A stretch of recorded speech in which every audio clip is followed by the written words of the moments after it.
Calling বেলে চাপ দিল রশনি। ওয়েস্টার্ন পোশাকে ষোড়শী মেয়েটা যে কোনো পুরুষকে কাবু করতে যথেষ্ট। দরজা খুলে সে দেখে 2 তলার নতুন ভাড়াটিয়া সুন্দরী মেয়েটা একা দাঁড়িয়ে আছে। দ্রুত চোখ রগড়ে ঠিকঠাক মতো তাকাতেই মেয়েটি বলল, আমি কি আপনার সাথে কয়েকটা ছবি তুলতে পারি? আমার ফেসবুক অ্যাকাউন্টে পোস্ট দেব।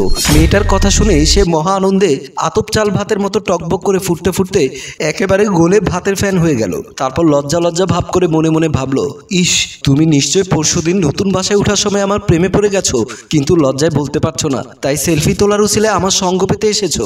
আমি বুঝতে পেরেছি। রশনি বলল, কি ভাবছেন এত? আমার সাথে সেলফি তুলতে আপনার আপত্তি নেই তো? মেয়েটার প্রশ্নে হুঁশ ফিরে পেয়ে সেতু বলল, ও না, একদমই না, আমার কোনো সমস্যা নেই। তারপর এসো এসো বলে মেয়েটাকে ভেতরে নিয়ে গেল। সে এতটাই গদগদ হয়ে গেছে যে মেয়েটাকে তুমি বলে ফেলেছে নিজের বেখেয়ালে। ড্রয়িং রুমে ঢুকে রশনি বলল, আমি কিন্তু আপনার বেশি সময় নেব না। আপনি এখন যেভাবে আছেন ঠিক তেমনই কয়েকটা ছবি নেব আমার সাথে। প্লিজ আমাকে না করবেন না, কেমন?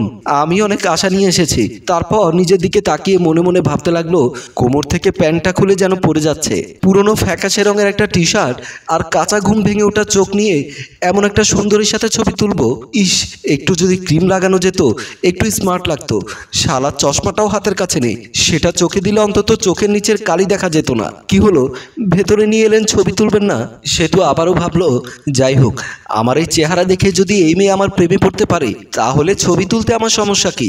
ঠিক আছে, তুলুন ছবি। মেয়েটা তার সাথে কয়েকটা সেলফি তুলে নিল।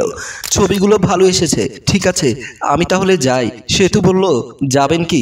বাসায় এসেছেন প্রথমবার, একটু চা কফি খেয়ে যান। প্লিজ বসুন, আমি অন্তত এক কাপ কফি নিয়ে আসি। সে কফির কাপ নিয়ে ফিরে গিয়ে কাপটা মেয়েটার হাতে দিয়ে বলল, আপনার নামটা এখনো জানা হয়নি। রশনি। আমরা দ্বিতীয় তলায় নতুন এসেছি 3 দিন হলো।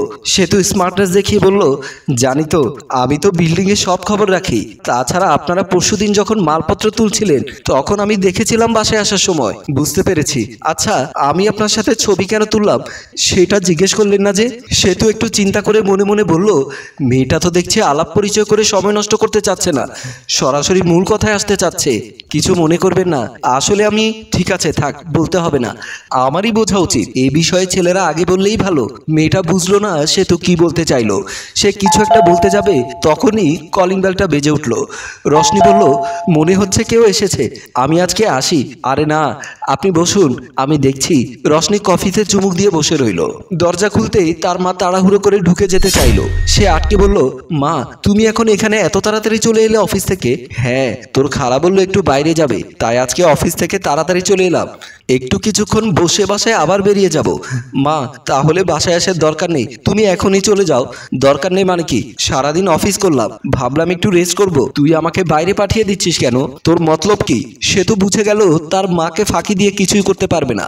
তাছাড়া তার মাকে যদি বিষয়টা শেয়ার করে, হয়তো তার মা তাকে হেল্প করতে পারে। তার নিজের যদি একটা মেয়ে পটাবার যোগ্যতা থাকতো তাহলে অনেকদিন আগে অন্তত একটা প্রেম জুটতো কপালে। কিসের ভাবনায় পড়ে গেলি? সেতু তার মায়ের হাত ধরে টেনে বেডরুমে চলে গেল। সেখানে গিয়ে মাকে বলল, মা, একটা ইম্পর্টেন্ট কথা আছে। এমন চুপি চুপি কথা বলছিস কেন? আর আমাকে এভাবে টেনে নিয়ে এলি? ড্রয়িং রুমে আলোটা জ্বলছিল মনে হলো, ঘরে কেউ আছে নাকি? সেতু এবার কাঁদো কাঁদো হয়ে বলল, মা, তুমি তো বলেছিলে আমার বয়স পেরিয়ে যাচ্ছে, কিন্তু বিয়ে হচ্ছে না। যেসব মেয়েদের আমার পছন্দ হয় তারা আমাকে পছন্দ করে না, আর আমাকে যাদের পছন্দ হয়ে যায় তাদের ঘর বাড়ির ঠিক নেই, জীবনে একটা প্রেমও করতে পারিনি। তুমি তোমার ছেলেকে একটু দয়া করো। হঠাৎ এসব কথা কেন? কি হয়েছে সেটা তো বলবি। তারপর সেতু তার মাকে সব কথা খুলে বলল। সব কথা শুনে তার মা মুচকি হেসে বলল, ঠিক আছে, বুঝতে পেরেছি। ইটিস পিটিস করে হলেও যদি অন্তত তোর বিয়েটা দিতে পারি তাহলে শান্তি। তুই মেয়েটার সাথে একান্তে কথা বল, আমি চলে যাচ্ছি। তবে তার আগে আমি মেয়েটার সাথে একটু কথা বলে যাই। তার মা ড্রয়িং রুমের দিকে গেল। ওদিকে ড্রয়িং রুমে বসে বসে বোর হয়ে রশনি উঠে চলে যেতে চাইলে তখনই সে তোর মা এসে বলল, এ কি মা, চলে যাচ্ছ কেন? আমি তো মাত্র এলাম। রশনি সালাম করে বলল, আমরা বিল্ডিংয়ে নতুন এসেছি। সেতুর দিকে তাকিয়ে মুচকি হেসে তিনি বললেন, শুনেছি আমার ছেলের মুখে। তারপর ছেলেকে কানে কানে বললেন, মেয়ে তো সুন্দরী, কিন্তু তোর তুলনায় বয়সটা অনেক কম। দেখ পটিয়ে পাঠিয়ে কিছু করা যায় কিনা। মা, এবার তুমি যাও, আমাকে ব্যবস্থাটা করতে দাও। তুমি বসো, আমি এসে আবারও কথা বলবো। একটু নিচে যাচ্ছি। মা বেরিয়ে গেলে সেতু বলল, বসেন না। না মানে, আমি তো এসেছি কিছুক্ষণ হয়ে গেছে, এবার আমি আজকে যাই। আপনার মনে হয় আমাদের বাসা ভালো লাগছে না? আর আরেক কাপ কফি দেব? রশনি বুঝতে পারছে না কেন তাকে বারবার বসাতে চাচ্ছে। মনে মনে ভাবলো যে কাজের জন্য এসেছিল সেটা তো হয়ে গেছে। লোকটা বারবার তাকিয়ে হাসছে, খারাপ কোনো মতলব নেই তো। তাছাড়া বাসাটা এরকম ফাঁকা হবে জানলে আসতো না। একটু বুদ্ধি করে বলল, আম্মু বকাবকি করবে, আমি যাই। সেতু ভাবলো প্রথম দিন বেশি বিরক্ত করা উচিত হবে না। ঠিক আছে, আজকে আসতে পারেন, তবে আরেকদিন আসবেন, আম্মু সহ বসে গল্প করব। আপনি চাইলে কালকে আসতে পারেন।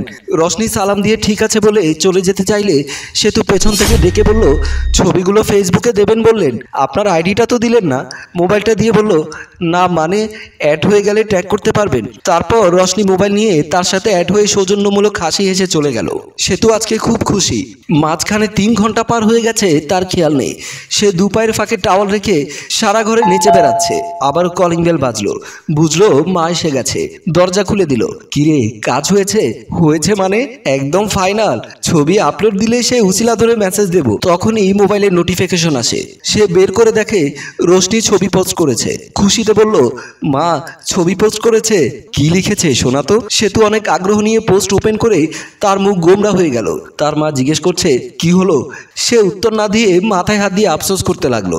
তার মা হাত থেকে মোবাইল নিয়ে দেখলো রশনি তার সাথে তোলা ছবিগুলো পোস্ট করেছে তার ওয়ালে। সেতুকে ট্যাগও করে দিয়েছে। আর ক্যাপশনে লেখা, আমার আব্বা নেই আজ 2 বছর। নতুন বাসা নিয়ে একই বিল্ডিং এর 5 তলার অনেকটা আমার আব্বার মতো দেখতে একজনকে পেয়ে তার সাথে কয়েকটা ছবি তুলে নিলাম। সম্মানিত ভিউয়ার্স, সেতুর জায়গায় থাকলে আপনি পোস্টে কি কমেন্ট করতেন আমাদের কমেন্ট করে জানান। এরকম আরো গল্প চাইলে সেটাও জানাতে পারেন। গল্পটি ভালো লাগলে অবশ্যই শেয়ার করুন।